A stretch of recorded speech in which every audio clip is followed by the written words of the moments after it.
could we start by talking about the historical significance of Churchill and what it's like when a role like that comes knocking for you? Well, it is a fabulous part.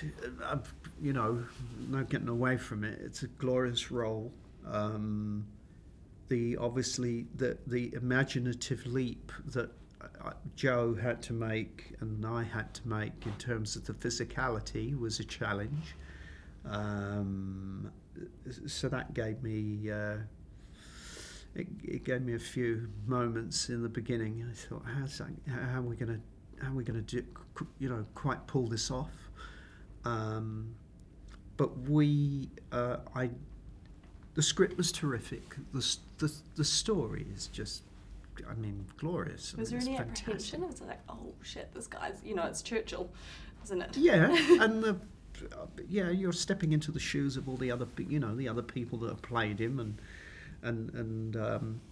but I met with Joe. We met and we were on this, I think, creatively on the same page, and I admired his work and wanted to work with him, and we thought, let's give it a go. You know, that's what you do at the beginning.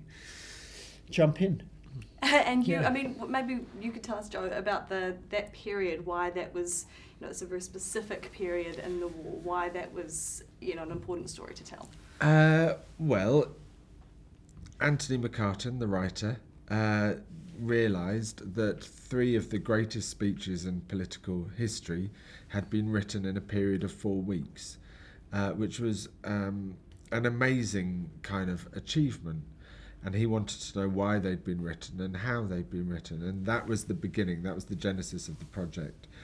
And then he discovered that in those 4 weeks, Churchill was very close to being forced to make a peace deal with Hitler. And that those days defined global history.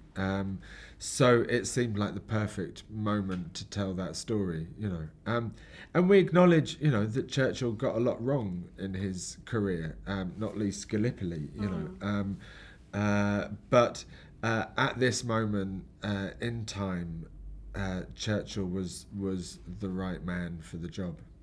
And could we touched on it before, but just about that physical transformation and the mental transformation as well. How did you go about that, and what was it like when you looked in the mirror and took on that character? Well, you forget that you're, after doing it for a while, you know, that you forget that you it's not like something that you're aware of. It's like a synthetic skin. So you just forget how you look or how you're appearing on the outside to other people. You know, it was challenging in as much that it required a great deal of energy and stamina to sort of pull it off, to get through it. And I worried if I was sort of up for it. You know, and you keep your fingers crossed that your skin doesn't suddenly do something, go pear-shaped and. It's all about the skin, isn't it? It's all about the complexion. And the cigars, because you can't have Churchill without cigars, no, right? And you had to smoke a hell of a lot of them. I did have to smoke cigars and got a little bit of nicotine poisoning along the way, but it was it was worth it. The sacrifices for your craft. Yeah. Thank you both so much. Really lovely to meet you again. Thank you. Great Thank film. you. Thank you. Thank you.